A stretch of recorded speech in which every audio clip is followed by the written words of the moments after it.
Ang mga Pilipino nga naman, likas na maparaan. Kung kulang, tiyak na pupunana. Paano kung tatlo lang ang players sa pickleball?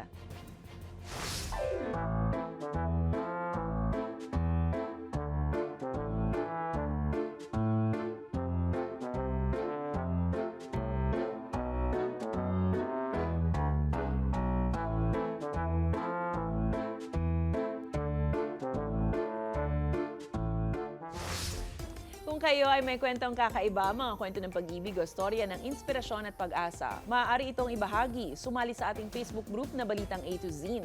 Panoorin ang replay ng ating programa at sundan ang ating social media pages. Hanapin na ang Balitang A to Z. Ang ating pabaong quote of the night ay mula sa dating First Lady ng USA na si Eleanor Roosevelt. Ang sabi niya, ang katarungan ay hindi maaaring para lamang sa isang panig. Nararapat itong maging para sa magkabilang panig.